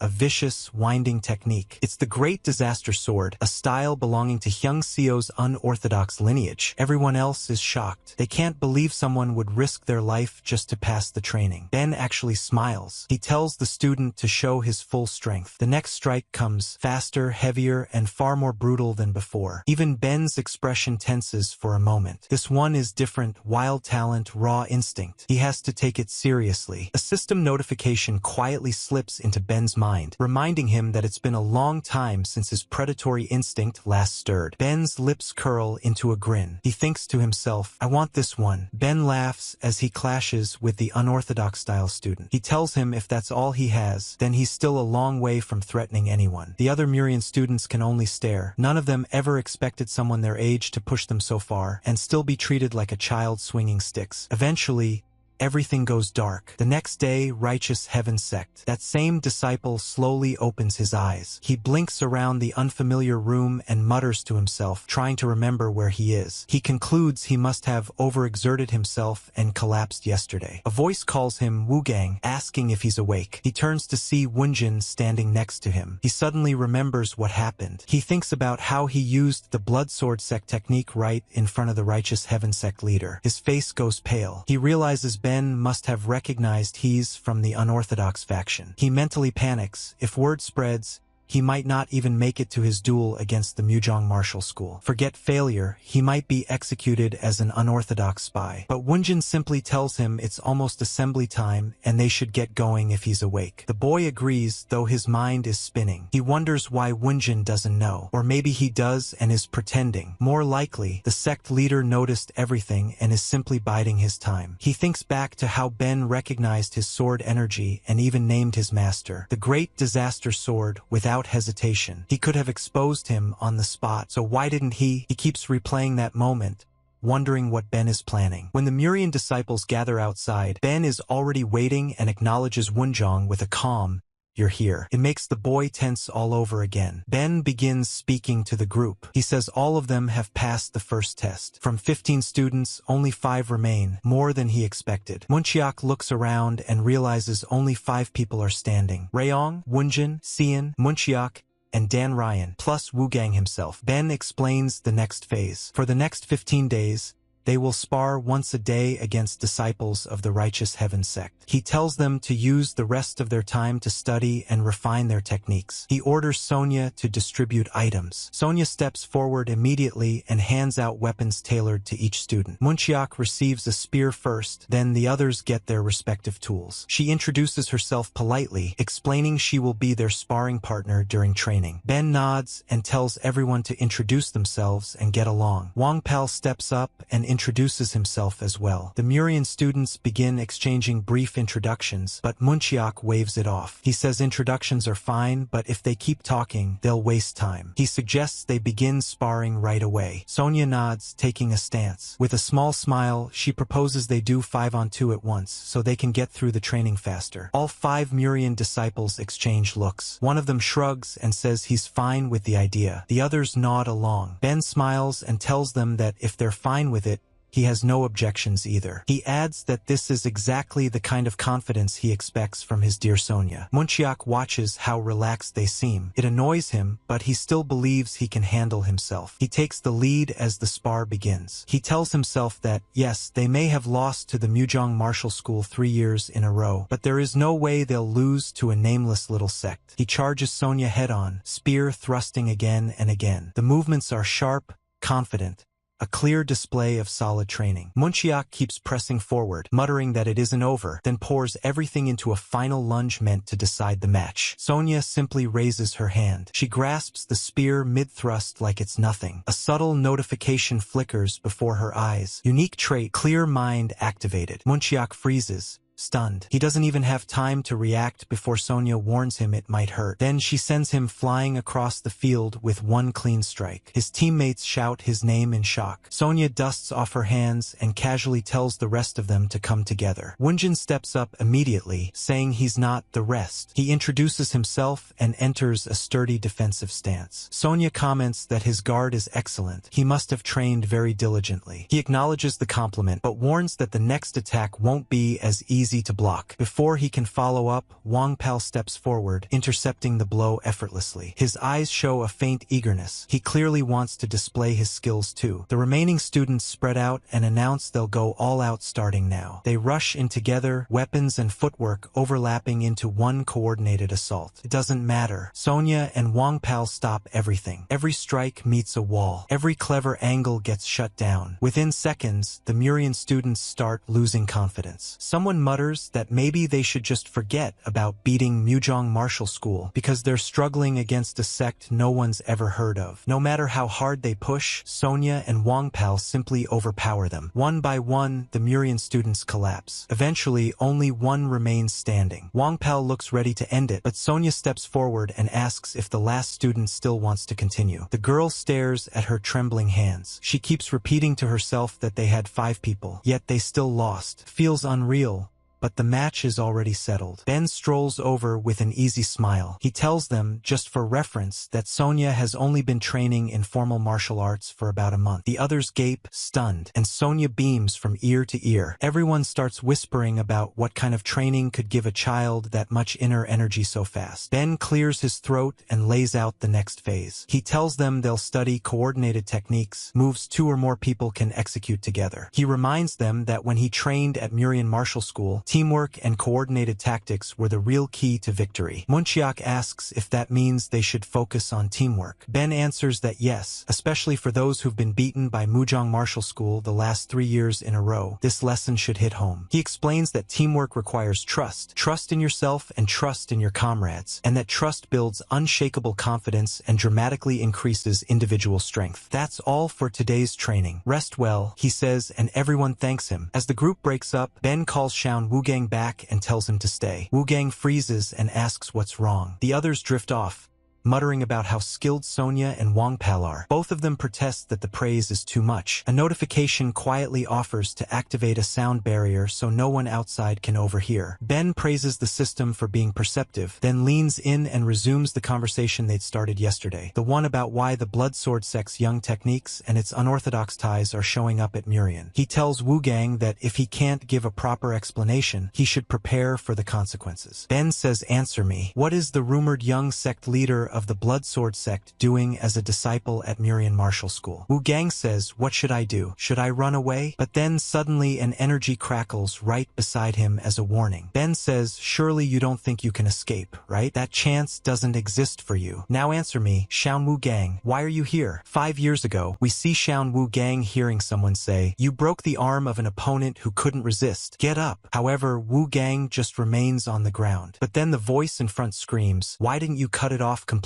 You could have severed his tendons to make sure he never wielded a sword again. You are the young sect leader of the Blood Sword sect. It's a position meant to be feared by all who follow the unorthodox path. How much longer will you continue to disappoint me? Take down even your senior sister. Wugang is shocked to hear all of this. Then the guy in front of him says, what did you just say? Then Wugang says, what did you just say? Then the guy in front of him says, you know your senior sister is on the front line against the Murim Alliance, right? Whether you take her by attacking from the back or infiltrate as a traitor, it doesn't matter. Take her and return. But Wugang says she hasn't done anything wrong. But the guy doesn't want to listen to anything. He says, that's what it means to walk the unorthodox path. Because of your petty compassion, the entire sect could be annihilated. Then the guy says, if you think it's unfair, then I'll order your senior sister to take you down as well. Don't even think about running away. If you choose to do anything else, I will personally take her down. Someday you will take me and inherit the blood sword sect after taking me down. Refuse, and I will take down everyone around you along with you. The only path before you is the one where you and your senior sister take each other down. In the end, Wu Gang says, I will obey you. I'll infiltrate the Murim Alliance as a spy and take down my senior sister. For now, I just need to buy time. If I can get out of Master's sight, I might be able to escape, is what he thinks. But as he starts turning away, an attack happens on him. Back in the present, Ben tells him that choosing to break through head-on isn't a bad move. He says Wu Gang still lacks the ability to judge an opponent's strength, but the decision itself was good. He tells him to show more, to reveal his true strength. Wu Gang asks what Ben intends to do with him. Ben replies that Wu Gang came here to train. He explains that Wu Gang can't demonstrate his real ability while using orthodox martial arts, so he should release his true power. If he does, Ben says his duel against Mujang Martial School will go much smoother. He adds that Wu Gang should prove his worth to him. That is the purpose behind all of this. Wu Gang feels irritated. He thinks this is on a completely different level than the entrance test. If he gets careless even for a moment, he might die. He takes a breath, gathers his strength, and releases a red aura, rushing in with everything he has. Ben blocks the attack, then tells him that while it's better than half-heartedly copying orthodox techniques, Wu Gang was never suited for the unorthodox path. His nature just doesn't fit. Wu Gang asks what that even means. Ben says if he wants to win, he has to be willing to cut down anything in his path. That's what killing sword techniques demand, and Wu Gang isn't compatible with them. Wu Gang remembers how his old teacher once told him the same thing, that this is what it means to walk the unorthodox path. He grits his teeth and demands to know what Ben could possibly understand about him. Ben tells him his sword trembles.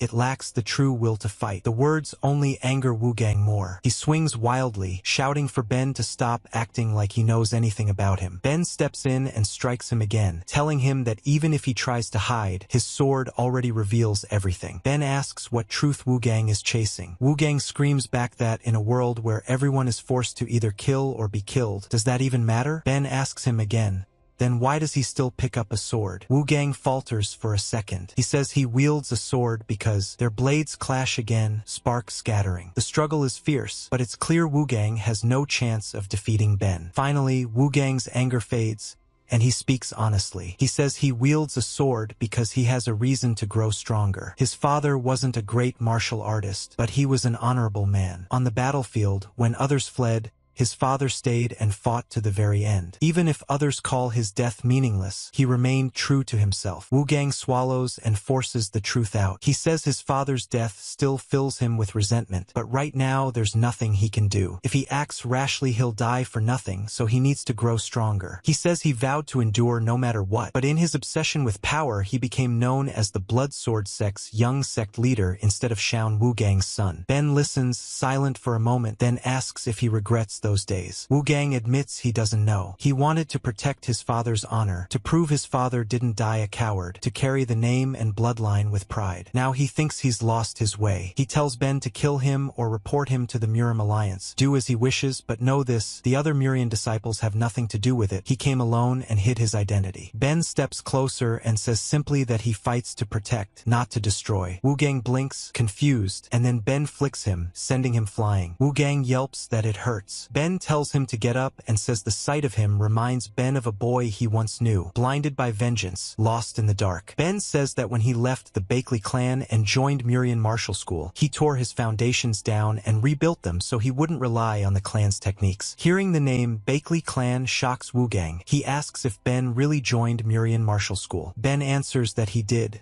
and that while others were building their bases, he tore his down and remade them. He offers to help Wu Gang do the same. Wu Gang asks if Ben means he'll teach him. Ben tells him bluntly that losing one inexperienced kid won't move the Murim Alliance, but a disciple from one of the 10 heavens joining him is significant. He lays down the terms. For the next 15 days, Ben will tear apart every technique Wu Gang knows. He must forget himself completely. The process will be painful, immensely so, and asks if Wu Gang will still follow him despite that. Wu Gang asks if he'll become stronger. Ben says not to worry, that's Ben's job. Elsewhere, the Murim lines buzz with news. People say this generation of Mujong Martial School disciples is exceptional. Squad captains are already competing to recruit them. The Unorthodox Alliance leader proposes a wager for the upcoming tournament. Sword Saint VG Hawk, one of the 10 heavens at the Orthodox peak, bets on Mujong Martial School. If he wins, he asks a small favor. If he loses, he'll halt expansion and aggression for a year. Betting on the underdog. Is he seeing something others can't? It's a proposal they can't refuse. If they can force a pause, they get time to reorganize. They raise the stakes further. Their new instructor for the exchange will be a Wudong top talent who graduated from Murian 10 years ago, the next strongest sword of Wudong.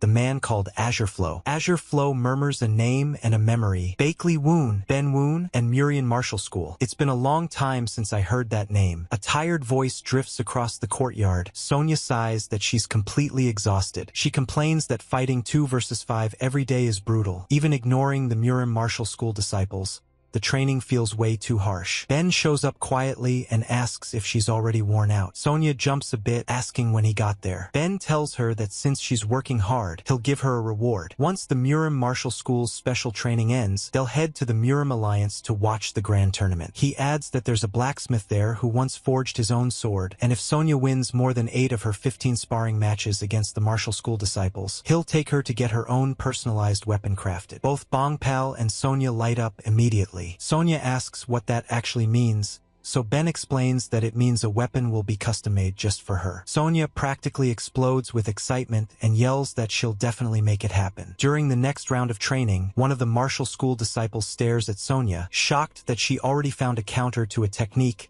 he taught her just yesterday. Sonia casually says that the move from 2 days ago was actually harder to deal with. He nearly chokes. She's always been good at reading tactics, but today she's especially sharp. Bongpal comments that they've found some extra motivation recently. The disciple then quietly wonders if the sect leader only treats people he likes with special care. Bongpal freezes, unsure how to respond. Meanwhile, another spar is happening nearby, more like a beatdown than a lesson. Ben scolds Gang loudly, calling him a foolish brat as he binds him in place. Gang protests, saying Ben expects him to just sit still doing nothing, which is absurd. The moment Gang struggles, pain shoots through him and he cries out. Ben explains that the rope binding him is usually used to transport dangerous unorthodox martial artists without crippling their cores. If the bound person moves or tries to use unorthodox arts, the rope tightens and crushes their body. There is a way to escape by releasing it with inner energy, but they must do it without moving their body at all. Bongpal awkwardly asks Ben if he's giving Xiao Gang special treatment. Ben brushes it off immediately, telling him not to worry about such nonsense. He claps his hands and tells everyone to resume. Sonia and the others return to the field, drop back into their stances, and declare that they'll show just how much they've improved. Ben tells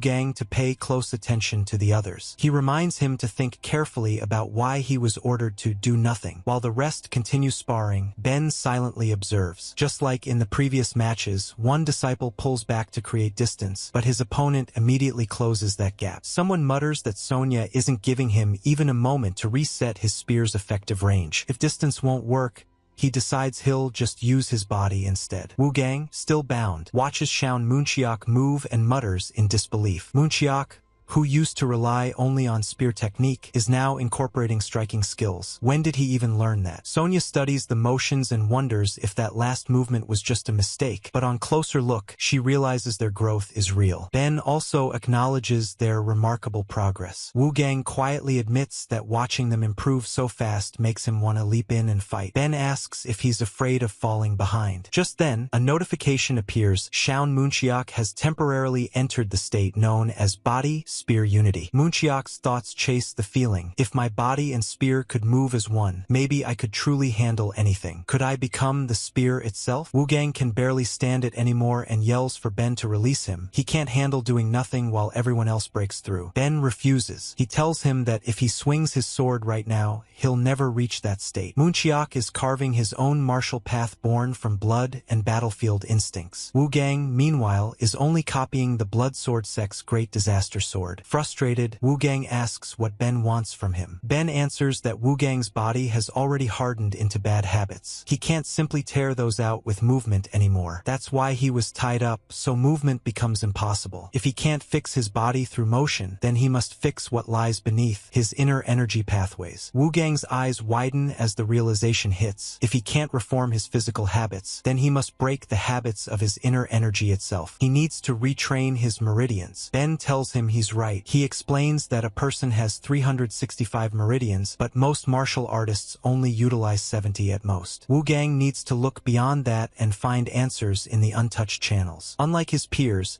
who only need to find new techniques outside their comfort zones, Wu Gang has to go further. He must tear down his internal energy foundation itself. Wu Gang trembles, thinking through the impossible task. Open a new meridian, pour all my inner energy into it, force it through even as the blockage resists me. A notification flashes that temporary disciple Shaun Wu Gang's inner energy has turned turbulent and begun to backflow. Ben calls out, telling him not to get ahead of himself. If that tainted energy devours him while he's opening a new meridian, it could destroy his core altogether. The others pause mid-spar, staring at Wu Gang's trembling body. One of them even shouts his name and tries to run over, but Ben stops him and warns everyone not to come closer. He says this is something Wu Gang must overcome on his own. Wu Gang understands and grits his teeth. He refuses to back down. He tells himself he can't go back to that miserable past. He has to empty the old meridians, purify the tainted energy, and force it out. His breathing wavers, and then another notification chimes. Temporary disciple Shaun Wu Gang has begun circulating the microcosmic orbit. His body trembles violently. After a long struggle, Wu Gang coughs hard, releasing a faint gasp. Ben approaches and asks if he's still alive. A second later, Wu Gang erupts with a surge of energy from every pore, faint, raw, newborn. Ben studies him and nods. He says Wu Gang has successfully emptied the blood sword sex martial arts from his body. He's now a blank slate. Wu Gang looks up, exhausted, and says that all he did was erase everything, so now Ben must train him. He can't afford to fall behind everyone else. Ben drags him over to the others and tells him to fill that blank slate with a sword path uniquely his own. The rest of the disciples cheer his return. Sonya beams at him, and Wang Pal claps his shoulder, happy he made it through. Meanwhile, somewhere far from the training grounds, a very different scene unfolds. A slumped corpse hangs upside down from a tree. Namgung Wu crouches beside it and remarks that the body looks completely drained. The woman traveling with him coldly tells him to shut up. Namgung examines the victim and notes the rope marks on the neck. This is definitely one of the people they've been tracking. The woman clicks her tongue, irritated, asking if they've lost the culprit again. Namgung shakes his head. There's still no common trait among the victims. Apparently anything human is enough. The kills are sloppy, too sloppy for unorthodox sex or the demonic cult. He says they can't rule out a sadist, but the most likely culprit is a demon.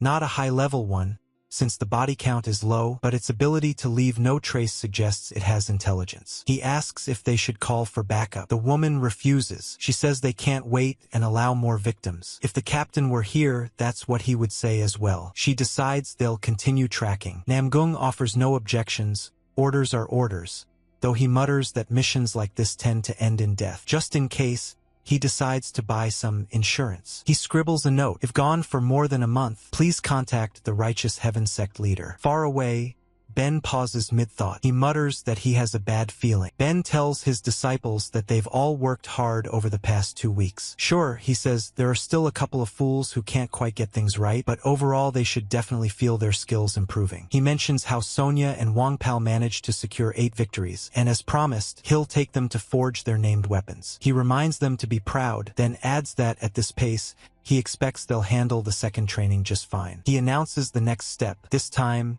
they'll be taking each other down. A scene shifts. Someone handles a letter stamped with Murim Alliance 2nd Strategy Corps. He asks if Ben knows that missing person cases have suddenly spiked around the region and across Hunan lately. Another person chimes in and says the issue isn't just the disappearances. The bodies that are discovered are in a gruesome state. Most of the victims seem to be ordinary civilians traveling alone. Ben, reviewing the letter, comments that it sounds like the work of a serial killer or possibly a demon. He asks how the Murim Alliance is responding. The messenger explains that in Hunan, they've dispatched Namgung Wu and Taoist Chung Ha. Meanwhile, Hubei will be handled by the ferocious Tiger Squad. Hearing those names, Ben finally understands why he saw those two earlier. He says that if it's those two on the job, there shouldn't be much to worry about. Chung-ha is strong, and Nam-gung-woo is good at adapting. Even among the heavenly squad, the pair works incredibly well together. Ben says that's a relief, no need to send additional forces for now. Even so, he keeps thinking about it, feeling like something is still off. He mutters that demons always bring back bad memories. Someone asks when he plans to notify Murim Martial School, but before he can answer, several disciples burst in mid-fight. Someone barks at them, asking where they think they're running off to. One says he wasn't running. Another complains that the guy beside him dodged without any regard for his safety. Ben checks if the wounded one is okay. The disciple groans that he'll survive, though it clearly hurts. The group continues to argue, shouting at each other for behaving like idiots in front of a guest. The messenger asks if Ben even realizes who's currently teaching at Murim Martial School. He says Chung Ryu, the Thai warrior, has stepped in. Ben's expression stiffens. He repeats the name to confirm Chung Ryu, one of the strongest of the rising generation, some even saying he was close to becoming the world's strongest. Ben mutters that the man is personally teaching. That's unexpected. He thinks to himself that Chung Ryu is the type of genius who learns everything easily. Usually, people like him aren't suited for teaching. Were there really that many hidden gems among the Murim Martial School this year? Some of the disciples slump and apologize, saying they're sorry they don't have that kind of talent. One of them quietly asks if Ben will be okay, since those people seem strange. Ben waves off their concern. He tells them not to worry. During his 4 years at Murim Martial School, he always faced Chung Ryu in the finals, and not once did he lose. Not even a single time. The disciples start murmuring, wondering who exactly he was back then. Ben casually asks if he never mentioned it before. He explains that back then, they called him the White Sword Dragon, though it's been 11 years since he graduated. The moment they hear the title, the disciples freeze. Their eyes practically pop out as they whisper, could he be the former Heavenly Squad leader? The legendary senior martial artist? They immediately declare that from now on, they'll follow him without doubt. Ben snorts and tells them to stop overreacting. That was the past. He's simply the righteous heaven sect leader now. He can't believe they've been doubting him this whole time. Still, he tells them he's satisfied. They've all done well over the past month and followed his teachings far better than he expected. But then he asks if they think it's about time they got some rest. The disciples instantly object, saying they can still keep going. Ben snaps at them to shut up and listen, and they quickly fall in line. One of them cautiously mentions something strange, that no matter how intense their training is, by the next morning, their wounds always seem to recover unusually fast. Ben glances at his system window. He knows it's because they're temporarily registered under him and were granted increased recovery. But out loud, he simply says that rest is still necessary. There's another month left, and mental fatigue is just as important as the physical. He declares that today is their rest day and suggests they visit Yang's Dongting Lake. It would be a good experience for any martial artist. The disciples immediately brighten up and cheer in agreement. Before dismissing them, he adds one more reminder. Since they are now temporarily affiliated with the Righteous Heaven sect, if they cause trouble outside, well, he'll make sure they crawl back to the Murim Alliance on all fours. The disciples nod nervously and say they'll remember his warning. Soon, they arrive at Dongting Lake. One of them sighs that it would have been nice if Sonia and Wangpal came too. Another reminds them that even if they want to explore, they can't stay long, so they should plan properly. Of course, nobody listens. They immediately bolt off yelling, first stop, Dongting Lake specialty, the Falling Flower House. Let's eat. When they reach the restaurant, the staff apologizes. He tells them the first and second floors are packed. There is a third floor, but it's reserved for high-ranking martial artists, and it's definitely not cheap. The disciples don't even wait for him to finish. They wave him off with a collective nope and turn to leave. The waiter tries to get another word in, but they tell him to quit whining and decide to look elsewhere. Before they get far, a mysterious woman approaches. She asks how about she treats them under one condition. She wants information about Ben Woon, the man teaching them. The disciples stiffen and ask who she is. They notice her clear blue eyes. She taps an earpiece and murmurs, Jawul, I've found the target. She thinks back. When she first heard the Yellow Dragon Hall Master talk about Ben, she assumed he was exaggerating. But when she saw Ben at the Righteous Heaven Sect's opening ceremony, his entrance left a strong impression, strong enough that she wanted to meet him on equal footing. So she made plans. She figured she would first open a cloth shop nearby, build a reputation, then approach him afterward. She says confidently she's skilled at tailoring, so the plan seemed perfect. If she didn't go personally, surely Yellow Dragon Hall Master would at least send a letter. But while she was preparing, she ran into someone. "What, you've never heard from him?" they asked. She was shocked. How could that be possible? They said the sect leader was in the wrong, handed her a drink, and suddenly they were chatting casually like old friends. "Anyone who buys me alcohol is a friend," she joked. Someone else overheard and admitted he thought she was an unorthodox alliance spy at first. He says her interest in the righteous heaven sect leader startled him. She just smiles and says it's because of how she looks. She's used to being misunderstood from time to time. One of the disciples hurriedly apologizes, insisting he didn't mean it that way. The woman then asks if the righteous heaven sect leader ever mentioned her. The disciples stare at each other, try to recall, but nothing comes to mind. One of them eventually tells her that the sect leader probably forgot. Her face crumples, and she looks like she's about to cry as she insists that can't be true. Another disciple grabs the first one by the shoulder and tells him to read the atmosphere. They try to comfort her and explain that the sect leader has just been extremely busy, training them non-stop, juggling tasks, dealing with all kinds of pressure, so there's no way he meant to ignore her. She gradually calms down and mentions that the wager with the unorthodox alliance must have added to his burdens. The disciples blink and ask what wager she's talking about. She explains that, with the upcoming aspiring tournament, the Murim Alliance and the Unorthodox Alliance agreed to a temporary ceasefire. Their respective leaders made a bet to see who had the better eye for talent. The Unorthodox Alliance backed the Murian Martial School, while the Murim Alliance supported the Myong Martial School. One disciple mutters that he knew they'd be in a tournament, but didn't realize the Unorthodox Alliance leader wouldn't even be watching. The woman continues, saying that if the Unorthodox Alliance loses, they agreed to halt all aggression and expansion for 1 full year. She notes that it's a surprisingly heavy condition. However, she adds that if they win, the Murim Alliance must fulfill a small favor requested by the Unorthodox Alliance leader. It was an easy decision. There was no excuse to refuse the bet. She finishes by pointing out that in reality, the Murim Alliance is now hoping the Murian Martial School loses. From her perspective, the disciples have essentially been reduced to pawns in someone else's gamble. The group falls quiet. One of them murmurs that it sounds like the Murim Alliance doesn't value them much. Another sighs, saying he thought they were finally strong enough to compete properly. Someone suggests they should demand an explanation from the higher-ups, but another disciple stops him and tells him to think about his own sect's position. He explains that unlike him and Shaun Wugang, the rest belong to official Murim Alliance sections. Even if they lose, their individual reputations won't be ruined, and the Alliance will even compensate them afterward. The disciples sit in uneasy silence for a moment before one of them mutters that maybe things aren't completely hopeless. A girl snaps back, asking if he seriously thinks that just because he has nothing to lose, he can fight without consequence while those with something at stake should stay quiet and play it safe. He casually says that's exactly what he thinks. Her eyes widen,